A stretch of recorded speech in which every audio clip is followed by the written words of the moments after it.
Well, we've made it to the end of June, which also means we are halfway through 2025. I say it every year, I guess I say it every month, but wow, the time is flying by. But it also is the time to stop and rank all 11 new releases that I saw in the month of June, from the worst to the best.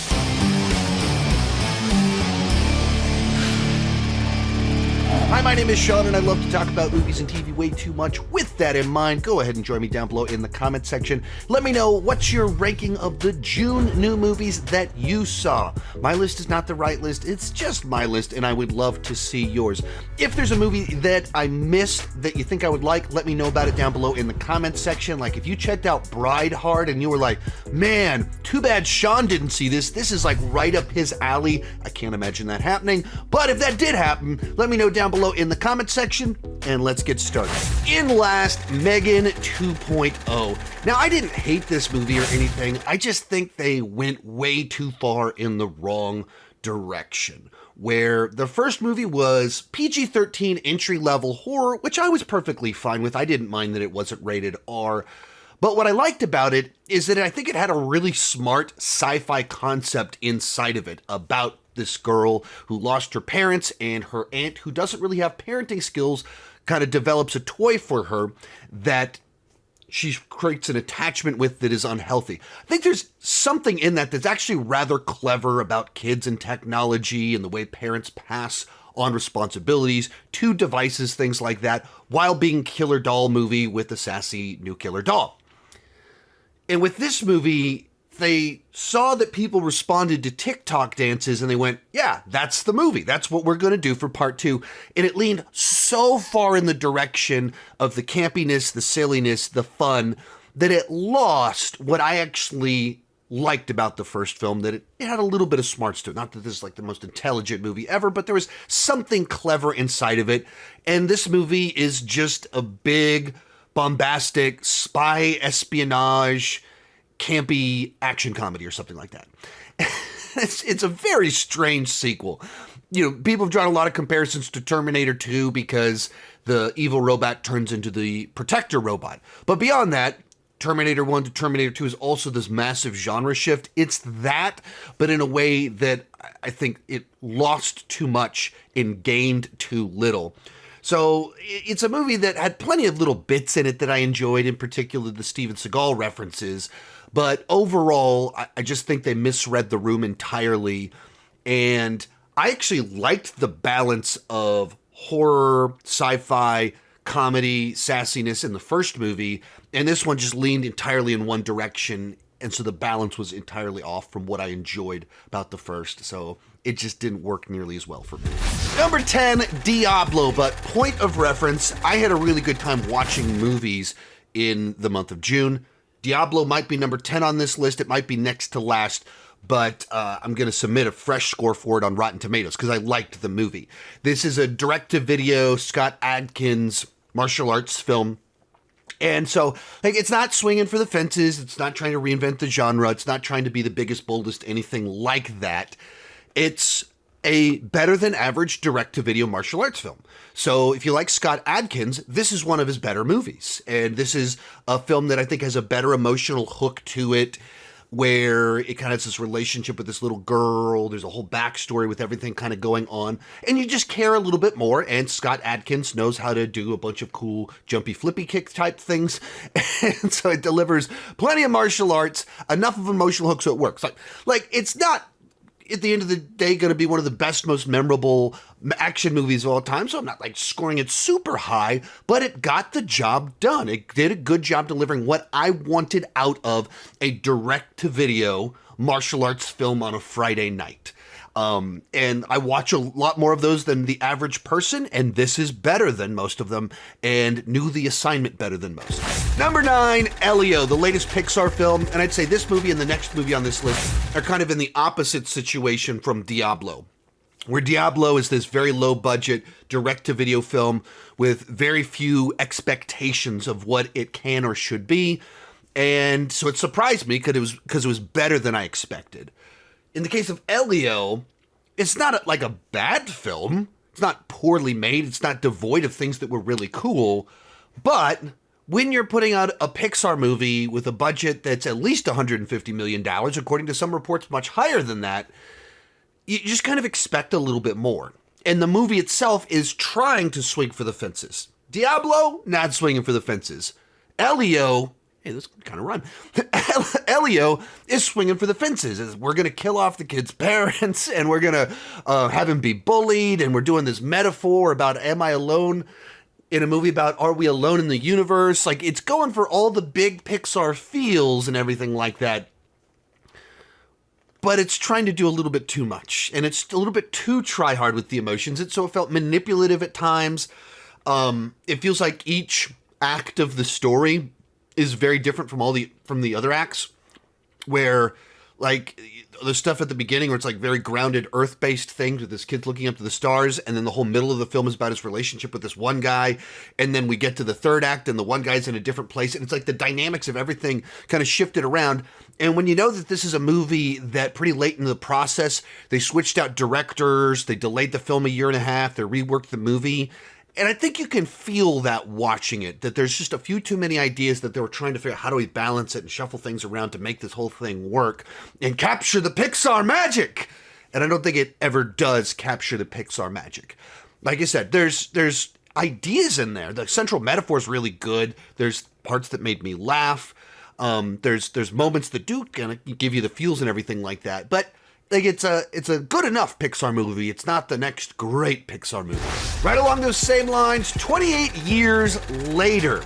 This was one of my most anticipated films of the year because I enjoy a good zombie film. And in the case of this one, you had both Danny Boyle and I was about to say Andrew Garfield. It is not Andrew Garfield. It's Alex Garland.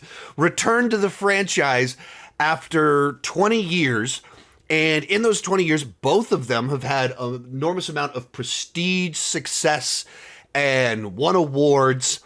And after all of that, making these very serious movies, they went, let's go back to our genre film. Let's do another one of those. And I like franchises that kind of show the passage of time and how things kind of grow and change. So there was so many things about this one that I was very excited about. Even the trailers themselves kind of were cut to be a little bit like works of art in and of themselves, not just a 2-minute summary of the movie or anything like that. It felt like there was artistic flair to the trailer. The movie itself was a mixed bag because there was a bunch of things in it that I was like, this is exactly what I wanted. Thrilling, grotesque, interesting expansion of the lore, some moments that were surprisingly more poignant than I expected them to be. And then there was a bunch of stuff that was just kind of peculiar to me, that it's like they were trying to put their stamp on it, their artistic flair, but all of the style, the tone, it just was all over the place, where there's this intercutting at the beginning of the film with stuff that they do this one trick during the beginning of the film and then they stop. And they don't keep doing it. The last scene of the movie, it feels like a post-credit scene that was shot by a completely different director. And it's a reference to someone that I would have missed the reference in and of itself. But even if I knew the reference, it's still a bizarre tonal shift in the movie. The joke on Twitter is it suddenly turns into Mighty Morphin Power Rangers in the last 2 minutes of the film, in a movie that's nothing like that prior to it. Just the way it's shot, the music playing, the color scheme, everything changes in the last 2 minutes. And so it's a movie that's just very jarring at times in the wrong sort of way, while having all the great moments that I did want it to have. It's a movie that was frustrating because of how even it was. Number 7, K-Pop Demon Hunters. This is one I checked out just yesterday after it started to get a little bit of buzz on the internet, and my wife was like, hey, can we check that out? I was like, K-Pop Demon Hunters? What on earth are you talking about? And apparently it was one of the top movies on Netflix this last week, and a lot of people were talking about it. It's not one I naturally would have gravitated towards, the way that like something like Diablo, a direct-to-video martial arts film, is my kind of schlocky fun. Anything with K-pop in the title, I'll probably immediately go, what are you talking about? K-pop? Wrong demographic entirely for the K-pop. But we put it on, we watched it as the family, and there was surprisingly a lot more to it that I enjoyed than I was expecting.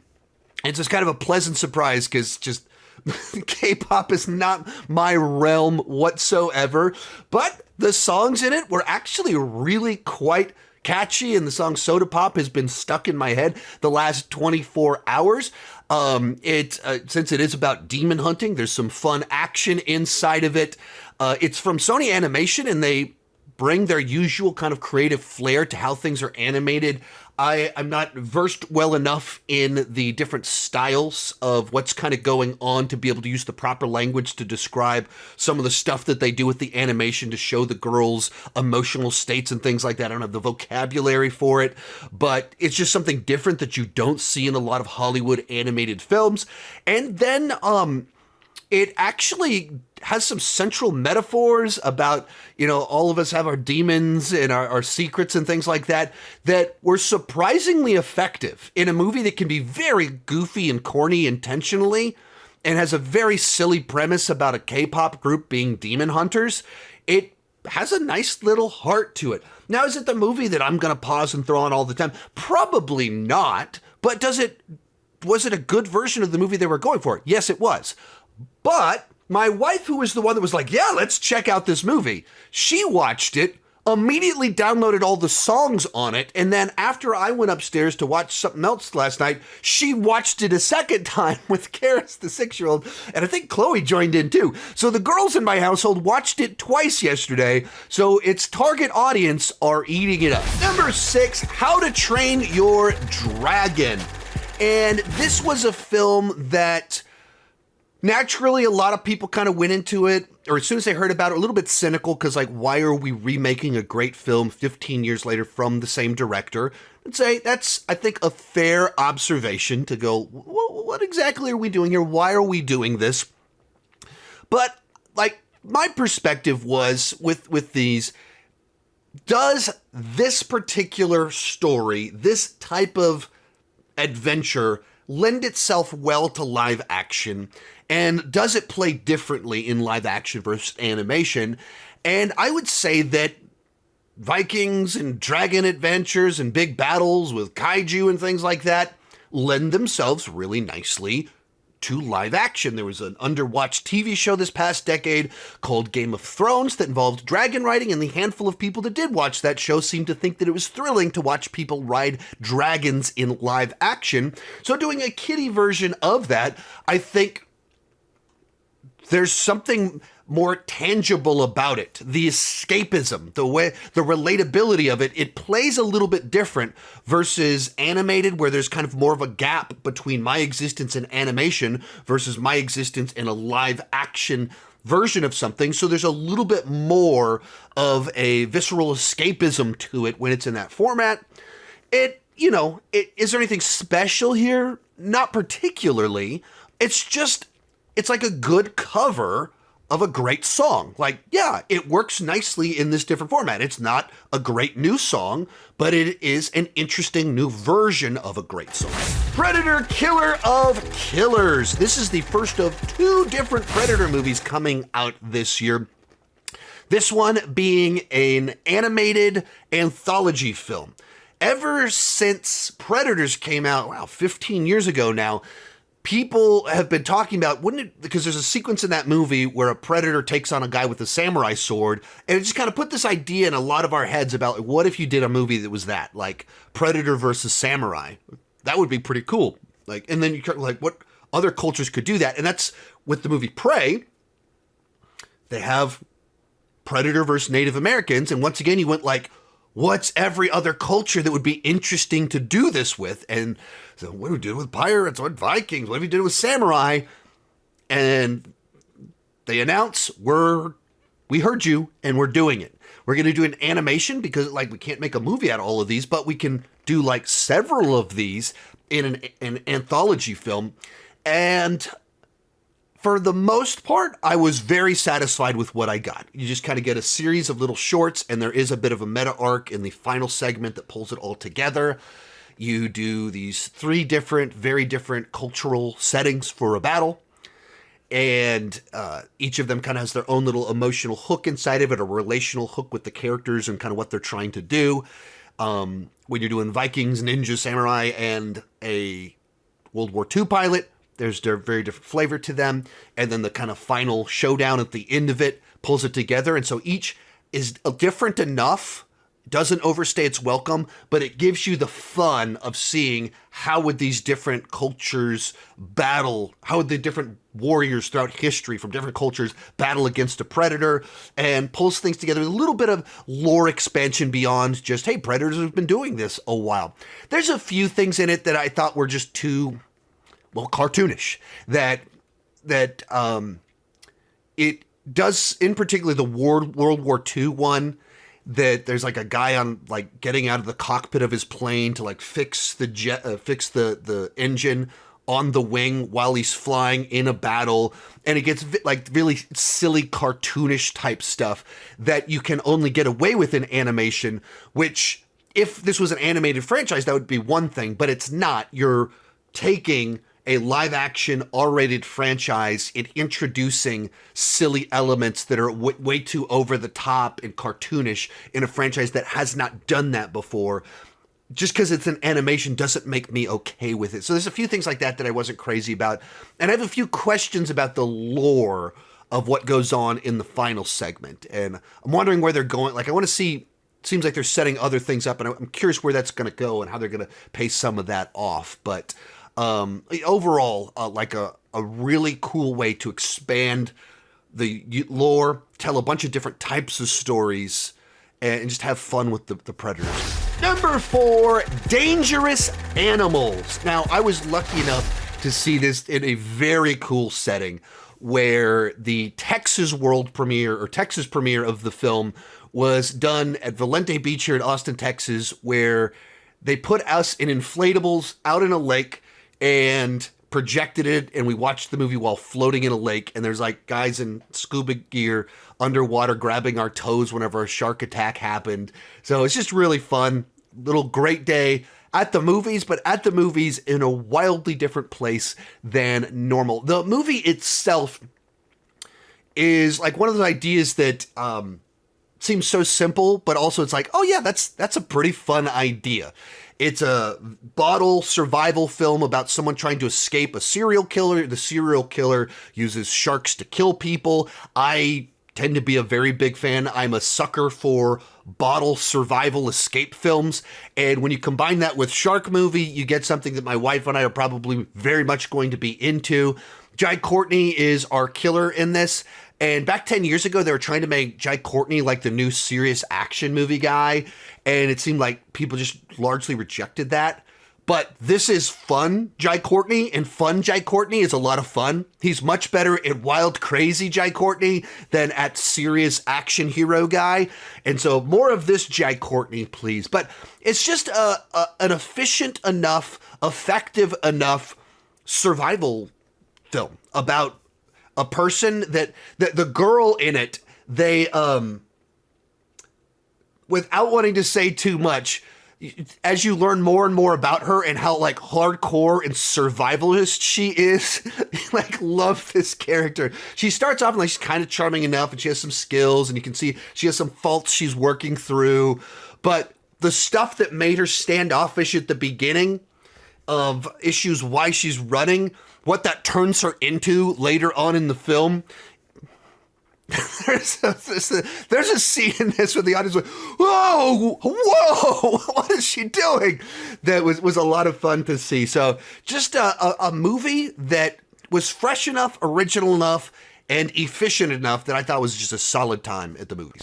Real quick, before I give you my top 3, remember to join me down below in the comment section. Share your ranking of the June new movies that you saw. And if I missed a movie that you think I'd love, Bride Hard, perhaps? Let me know about it down below in the comment section. In third, Life of Chuck. This is the latest film from Mike Flanagan, and it is an adaptation of a Stephen King short story. I think it's a short story. I think it is. Stephen King wrote it, but it's not horror related. So Mike Flanagan is known for horror. Stephen King is known for horror. This is one of those times where people known for horror do something different. And it is a truly unique kind of exploration of life and death and the celebration of life and all of its unique little quirks in a way that is really unlike any other movie that I've seen. Some other people went absolutely bananas and crazy for it. Just they adored this film. I didn't go bananas for it, but I did think it had something special about it in what it was going for, and the way that it approached life and death. It's told in 3 acts. Each act is wildly different from the other ones. And you're piecing together what the movie is exactly. I don't want to even describe too much of anything. There's parts of it that are almost apocalyptic, into the world. There's a dance number. There, like I say, there's all if I just tell you the things about it, you're like, what on earth are you talking about? What are you saying right now?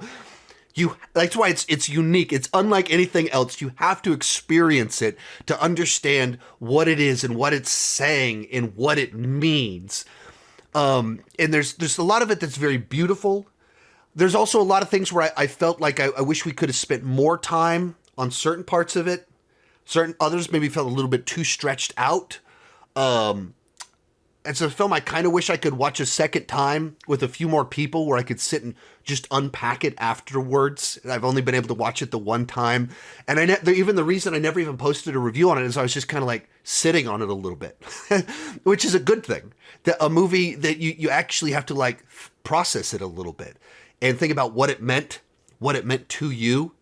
And I appreciated that about the film. But overall, it's a very interesting, ambitious film that I'm glad that it exists. I wasn't as fully bananas about it as others, but it's a movie that you go man, that's what we need more of. Our runner-up, Ballerina, from the extraordinarily long title with John Wick in it, or whatever the name of this movie is. I don't even know the full name of the movie, but Ballerina is what, of course, it should be called. The John Wick spinoff. I went into this one with modest excitement because it's a spinoff of a franchise. The main guy didn't direct it. Len Wiseman directed it. I enjoy Len Wiseman's films, but I don't think Len Wiseman as an action director is nearly as thrilling as Chad from the John Wick movies. It's just categorically, Chad is way on a different level. So I wasn't sure if it'd be able to capture the magic. The trailers were good in my mind, but not great. And the movie had been delayed a year for reshoots to add more action. That's a red flag. I left the movie really excited about the movie. I left the film all right, that was really cool. That was so much better than I expected it to be. And some of that is even watching the movie gets better and better as it goes along, where the first 40% I thought was good, but it gave off kind of B-team action. The John Wick crew, there's an actual studio, the John Wick guys, they do work for other films besides the John Wick films. And this felt like their B team, which the B team for the best team is still good. They're still very good at it, but they're not the A team.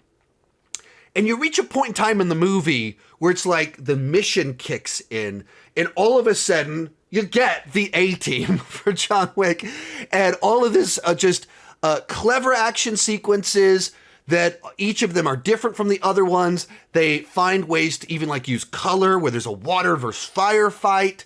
There's different weaponry used, the environments. It's just interesting. And that's what I love about the John Wick movies, is their ability to have something fresh and interesting in each action sequence. This movie was able to do that. So for me, by the end of it, I was yeah, this movie fits right with the John Wick movies. It's not as good as the best of the John Wick movies, but it's worthy of the franchise. And I would love it if we kept getting more movies like this, expanding the world of John Wick. In fact, I said this in my review and people thought I was crazy when I said this. I kind of feel like John Wick was one of the weakest aspects of the movie. Not because I don't love seeing Keanu Reeves, and not that it wasn't awesome to see him take some guys out in the film, and they used him maybe a little bit more than I was expecting him to be used. But the movie didn't need him. The movie worked on its own. I cared about the Eve character. I cared about Ana de Armas's character on her own. And so by the time he showed up for a more prominent role in the film, I felt almost distracted from what I was excited about beforehand, the main plot and her revenge mission. So that's a great thing about the movie, that if John Wick shows up, you're like, I don't know, can't we just get back to what she was doing? If he, like, that's good. He shouldn't be he shouldn't be the best thing in her movie. So I left the movie very happy. But speaking of leaving movies very happy, F1, the dad movie of the year. I've got 3 kids. You can do the math on how much I enjoyed this film. In fact, my only big complaint about this movie has nothing to do with the movie at all. And this is going to be the most whiny, entitled thing I'm going to say all year. But so I was invited to 2 different early screenings of this movie, one on a Monday, one on a Wednesday. I went to the one on Monday because it was the earlier showing of it, so I could see it a couple days even sooner. Went to it, had an amazing experience. It's number 1 on this list. Couple days later, the PR company posted a video from the Wednesday screening, and they showed a picture of the area where I was seated in the theater, and I was watching it looking for myself in the video. And then down the aisle and I couldn't see myself. Down the aisle, however, walks Brad Pitt, who showed up to the Wednesday screening that I was not at. And so I wasn't tipped off or given any hint to pick the Wednesday one instead of the Monday one. So I missed out on being at a screening of F1 with Brad Pitt himself, which that would have been fun. As for the movie itself, it's just like a classic, old school, great summer blockbuster. It's not reinventing the genre. It's not subverting the genre. It's not deconstructing the genre. It knows the formula number 1, and it delivers it with excellence. It knows what its audience wants, and it does it wonderfully. There's been a lot of comparisons to Top Gun Maverick for a lot of very obvious reasons. It's the same director, a lot of the same creative team behind the scenes worked on it. It's about an aging person that drives a really fast thing and kind of has a revival. There's some mentorship involved in it. There's a lot of obvious similarities, but kind of the most important one is that it's another old school throwback, crowd-pleasing blockbuster. It delivers that same, experience. It's a movie that people that are over 35, though, this is the movie that they're asking me about. Hey, was F1 any good? Is it good? I'm excited for that one. And it delivers classic thrills.